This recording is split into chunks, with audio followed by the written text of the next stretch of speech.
Robin Hood English கதையோட hero. அவர் என்ன செய்வார்னா, இருக்கவங்கிட்ட இருந்து கொள்ளையடிச்சு இல்லாதவங்களுக்கு கொடுப்பாரு. கடவுள் அப்படி சொல்லல. உள்ளவன் எவனோ அவனுக்கு கொடுக்கப்படும், பரிபூர்ணமும் அடைகிறான். இல்லாதவன் எவனோ அவனிடத்திலிருந்து உள்ளதும் எடுத்துக் கொள்ளப்படும் அப்படின்றாரு. இல்லாதவங்க தானே கொடுக்கணும், அவங்க இருந்து ஏன் எடுக்கணும்னு நம்ம நினைக்கிறோம். ஒரு பெரிய பிசினஸ்மேன் திடீர்னு ஃபாரின் போறாரு. அப்ப அவங்க ஸ்டாஃப் ஒரு 3 பேர்த்த கூப்பிட்டு, ஒருத்தன் கையில 5 லட்சம் கொடுக்குறாரு, ஒருத்தன் கையில 2 லட்சம் கொடுக்குறாரு, ஒருத்தன் கையில 1 லட்சம் ரூபாய் கொடுக்குறாரு.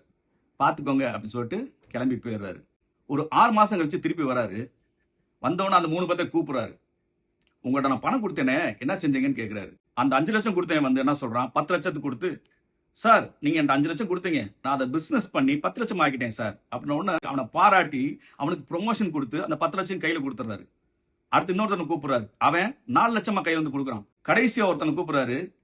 அவர் கொடுத்த அந்த 1 லட்சத்தை அப்படியே கொண்டு வந்து கையில கொடுக்குறான். சார் நீங்க எப்படிப்பட்டவன் எனக்கு தெரியும் சார், விதைக்காமலே அறுக்கிறவர் நீங்க, அதனால எனக்கு பயமா இருந்துச்சு சார், போய் இந்த பணத்தை போய் குழி தோண்டி புதைச்சிட்டேன் சார், இப்பதான் அந்த பணத்தை எடுத்து வந்து அப்படியே உங்களுக்கு கொடுக்குறேன், சரியா இருக்கான்னு எண்ணி பாருங்க சார் கையில கொடுக்குறான். அவருக்கு அதை பார்த்த உடனே கோபம் உச்சிக்கு ஏறிடுச்சு. ஒன்றுக்கும் உதவாத சோம்பேறியே, என் கண்ணுக்கு முன்னாடி நிக்க கூடாது அப்படின்னு சொல்லி அவனை துரத்திடுறாரு. அவன் கையில இருக்க அந்த 1 லட்சத்தை புடுங்கி 10 லட்சம் கொடுத்தான் பாருங்க, அவன் கையில கொடுத்துருவாரு. கொடுத்துட்டு எல்லா பத்தியும் சொல்றாரு, உண்மை, உழைப்பு, முயற்சி, திறமை, இந்த 4 இருக்கவங்களுக்கு எல்லாமே கொடுக்கப்படும். ஏன்னா அதை வச்சு அவங்க முன்னேறிடுவாங்க. இந்த 4மே இல்லாதவங்களுக்கு உள்ளதும் பறிக்கப்படும் அப்படின்னு சொல்றாரு.